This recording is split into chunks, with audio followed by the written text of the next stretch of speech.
This is our interview with Ted Sims from Aputure about the 60X, 60D, and the new look of the B7C light bulb. The Cinema 5D virtual show is brought to you by B&H, the professional source for all your video needs. CVP, the leading specialist in creative cine, video, and photo solutions. Fujifilm, value from innovation. Tilta, arm your camera. And Sattler, set your ideas in motion. Hello everyone, welcome to cinema5d.com. My name is Graham Aylers Sheldon. Of course, this is our virtual trade show, and this is actually the second time we've checked in with Ted from Aputure. How's it going, Ted? Doing good, keeping busy, hoping everybody's staying safe. Good, yeah. So, look, I'm just going to let you launch into it. You have a ton of updates going all over the spectrum. So yeah, you do your thing and I'll pipe in every once in a while. Absolutely. Okay, so we're starting off with the brand new product. Obviously, this is week 3 of our 4 weeks of releases. We're showing off all the products that we've been planning to release at NAB. Of course, NAB is happening this year, so we still want to show everything that we've been working on for the better part of a year. This is week 3, and we're showing off a brand new product that nobody has seen before, but we're very excited to show it today. So this right here is the 60D and the 60X, which I'm not talking about yet, but you can guess what it is because the 60D, first of all, is a 60-watt LED. This is a fully enclosed, all-in-one, inclusive body build design. And for a lot of you guys out there that are familiar with the Mini 20, which again was a really popular light because it was a light that was dimmable, battery operatable, small, very sharp in terms of its focusing, and you could build in the actual Fresnel and spot focusing. So you can actually change this from a 20 to 80 degree beam angle. We have a newer version here in the 60D. So 60D is just a little bit bigger. It's significantly smaller than a 120D, but this single light here actually produces approximately about 4 times the brightness of a Mini 20D. So about 4 times as bright in this single design. And for people that want to compare this to a 120D Mark II, this is going to give you about 50,000 lux at 1 meter away. So I'm not going to tell you the exact comparison, but you can look that up for yourself and see kind of how bright this little unit is. As far as the actual light goes, we do have a built-in aspherical lens here. So this aspherical lens is going to act like a Fresnel in that if I want to turn this up, and if I want to spot and flood the actual light itself, I can spot and flood it entirely from the actual light itself. Again, because this is all inclusive as far as its design goes too, this is weatherproofed as well too. So if I actually want to put this out in the rain, no problems there. And then just like the Mini 20 goes, as far as the actual connections and the cables go, this is something that we're really excited about. So we have, of course, a weather pinned actual DMX connection here, not a DMX connection here, power connection here that'll actually connect this to your wall power. Likewise, we've also got over here, this is actually a V-mount plate. So if I want to take this V-mount plate and I want to swap it out with something else, I'll just hang that there for a second. If I want to swap it out with an actual V-mount battery, I can take a V-mount battery and just pop it into there, clutch it in, and my light is now powerable off of V-mount battery. Likewise, if I don't want to do V-mount battery, I can actually power it off of something as simple as Sony NPF batteries, probably the most common batteries in the world. On the back there, again, we put a V-mount plate there. So all you need to do is just come on over here, snap that in, and again, patch this into the power. When you're going off of all these powering options, you can get max intensity out of these powering options. So 2 NPF batteries will give you that. Or if you only got 1 NPF battery, because I know it's production, sometimes you're running gun, sometimes you don't have what you need. If you only have 1 battery, you can still get approximately half the intensity too. So we made sure to program and put in all that detail into there as well. Now, a couple of changes here versus the previous Mini 20. If you go to the top here, you can actually see that the Fresnels and the actual barn door, the Fresnel stays in, but the actual barn doors are removable. Now on the front here, if I actually want to swap this out, one of the first things that we built in was this right here. This right here is actually mini mounts. So mini mounts is a new term that we're starting to come up with yet. Mini mount is a smaller version being able to use accessories because again, at Aputure, it's all about modularity. You have one light, that could be your hard light, your soft light, your cutting light, your accent light. And on the top here, if I actually want to plug this in, what you're gonna see with this adapter is push this over here, patch this in. I can now take accessories that are Bones mount accessories. I can walk right on over and I can actually stick these into the mini mount adapter. And now, just like that, I now have a moving soft light that can be powered off of my 60D or my 60X, fully controllable here as well.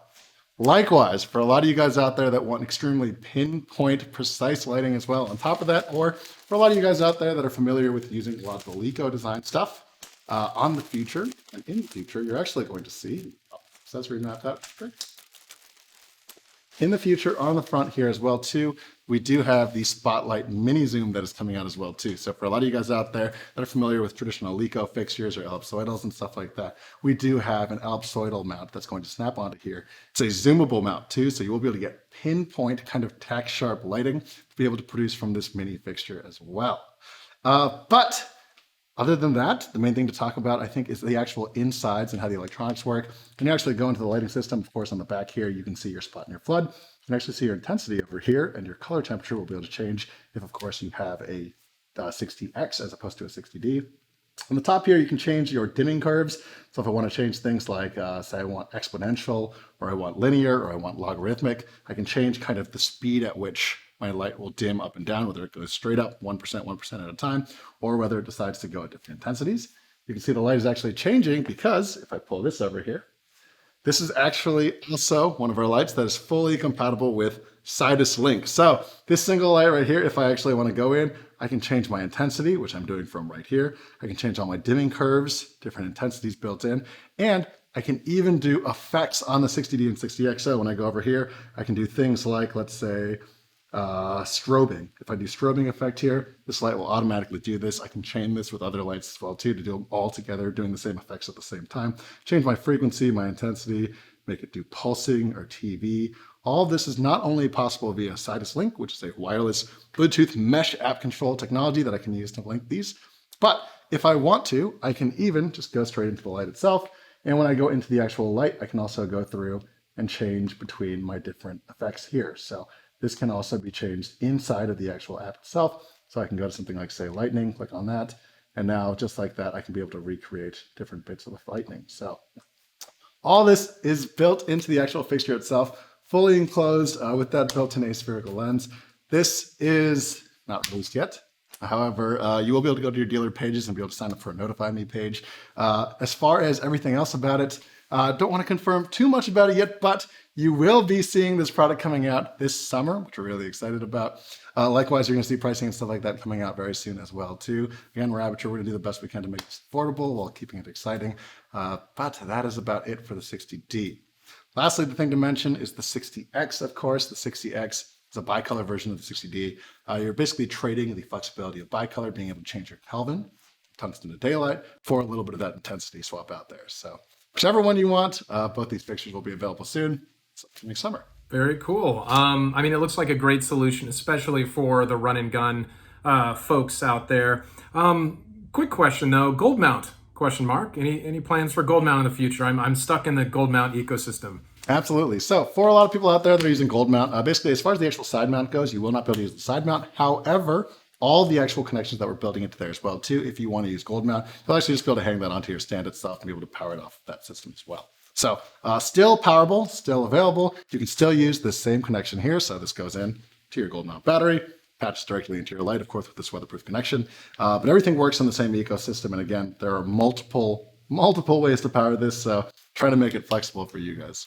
Sure. And just before we move on from that, since I know people will ask, price point, maybe a range, anything you're aiming for? You can't say anything at this time. I can't say anything about pricing yet. However, you will expect to see something soon. Can't say too much about it yet, but hang tight. It should be exciting, of course. We won't release it unless we think the price point is actually exciting on it as well, but just hang tight. Understood. TBD. Okay, what else do you have? So moving on from the 60D and 60X, the next main thing that we want to show off for week 3 is this right here. So if you don't know what this is, let me give you a quick little update, but I think a couple of you guys saw what this is already because you saw Graham Sheldon's amazing video over at NAB last year. But basically this right here is the first cinema smart bulb that we're designing for filmmakers in mind. And basically the key solution that we're trying to think of here is, for a lot of you guys out there, we know that a lot of light bulbs that you're using, familiar with using traditional tungsten bulbs and things like that, even these days, you want RGB control, right? You want to be able to control things like your hue, your saturation, your intensity. But there's a couple of problems with consumer bulbs. Number one is if you've tried to shoot with them before, you'll notice that they basically flicker the second you start to dim them. And even at 100%, a lot of the time, those bulbs will start to flicker as well. So they're not intended to be shot with cameras. They're just intended to be used in the house. Second problem is that as filmmakers, we are also kind of a little bit snooty when it comes to color, right? Color is incredibly important to us. This is a visual medium. So one of the things that we wanted to be able to build is that when you go into a Home Depot and you try to look at these consumer smart bulbs, you see a lot of the time that they're touting, oh, we have an 80 plus CRI. We have a stellar 84 CRI or TLCI or whatever basically color metric you're using there. You'll find that a lot of these color bulbs don't actually come right in terms of reproducing the skin tones that you want, creating the proper faithful colors that you're looking for in your image. So a couple things here. Number one, this is a smart bulb that will not flicker no matter what frame rate you're shooting at. Number two, this right here is a smart bulb that has a built-in SSI tungsten score of approximately 85. That's SSI. If you're looking at TLCI or CRI, you're looking at approximately 97 plus. So extremely, extremely good color conditioning across the board for this kind of light. So it's designed for filmmakers. Next up, you can see right now that even though I have this bulb in my hand and even though it's bright, it's not actually plugged into anything. Next thing here is that we actually have a built-in battery into this. So this is the Accent B7C, 7 being for a 7-watt bulb. And basically this is approximately 7 watts of LED power, very, very bright here. And in addition to that, as opposed to the previous design that we showed, one of the main differences here is when I dim this light, you'll be able to see it a little better. If I dim this light, you can see at the top here that there's actually a little bit of a ring here. What we're able to do with the ring is by building in this ring, this ventilation allows this to be the brightest smart bulb at the market for 7 watts. Likewise, just like the previous bulb that we had, this is not only white, we can also change our color temperature. So I can do everything from 2000 to 10,000 Kelvin, which is actually the same color temperature range as our Nova. Likewise, if I actually want to be able to power this off of the battery internally, I have two options. One, I can power this off of the actual plug-in itself, which will power the actual light and it'll also recharge the battery at the same time. But if I want to just drill in a wall sconce into the wall and have this bulb going by itself, or if I want a practical lamp on the table, but that cable looks so ugly in the shot, I'm trying to get rid of that, I can actually just cut that cable and work on by itself on battery. Now, at full max intensity, you're gonna get approximately 70 minutes of nonstop use with this actual light here. So again, you are able to hang these off of strings or be able to do whatever you want to be able to make whatever music video effect or whatever narrative scene you're trying to go for. If you want to be able to dim your practicals and dim them up and down live throughout the scene, you can get full control there as well. For instance, if I go here, because these right here are not only fully controllable via the actual bulb and actually the shortcut menu here, but I can also change the full hue, saturation, color, and intensity by actually going here and putting it into my actual Cytoslink app control. So just like with the previous Cytoslink stuff that we were showing before with the pixel mapping features, being able to control things one by one in my fixtures and sequences or groups, I can do the same thing here and I can change all of my colors and all of my intensity wirelessly and without needing to touch the actual bulb itself, even turn it on and off for scenes. Now again, we showed this before at basically a previous trade show because this is something that we've been working on nonstop. A couple of big improvements are one, we were able to get the battery working in full kind of functioning capability. This hole here makes it brighter as far as the actual intensity goes. The Cytoslink control has actually been strengthened in the actual ecosystem here. And then finally, I think the last thing to note here is that we were able to make the color conditioning a little bit better. As far as this actually coming out, this will be coming out this summer. Price is not set yet there, but if you saw a previous announcement, we did announce that we are expecting and trying to push and try to make these about $60 to $69 a peep pop. But of course, that's not set yet. You will see it when it actually comes out, but just a little bit of a view of technology and the future that is sort to come in smart bulb LEDs. Very cool. Very cool. Any plans right now for a kit? Because you're going to need a couple bulbs, I think, for most rooms filled with practicals. Absolutely. So right now, I can't announce anything about a kit. However, it is definitely something that we're looking at and definitely something that we're working towards. You will be able to see, just like similar to the MCs, how we have them in multi-pair kits. This is something that we're definitely taking a really hard look at. The first thing that we want to do is get this out of the gate. Likewise, in the future too, we also are looking at even brighter versions of this bulb, things that have more functions built into it as well too. There are some things on our radar, but I don't want to get too deep into the weeds because I know people get excited even when we show things early, even when we try to work on them as quick as we can. And for you guys out there that have been waiting for this one, thank you for the patience, working as quick as we can. And this should be coming out very, very soon. So you'll see them very, very soon. Fair enough. Fair enough. I have to, as you know, ask, anything bigger output you have to show off? As for this week, no. However, in a following week, we may have something to talk about there soon. So hang tight on that. We do have, of course, our fourth and final week of releases coming up soon. So we'll be able to talk about that as well. If you're watching this video, of course, stay tuned. We'll be talking about that in a minute. Make sure you check in Cinema 5D next week. But as for this week, that's all the big releases that we have today.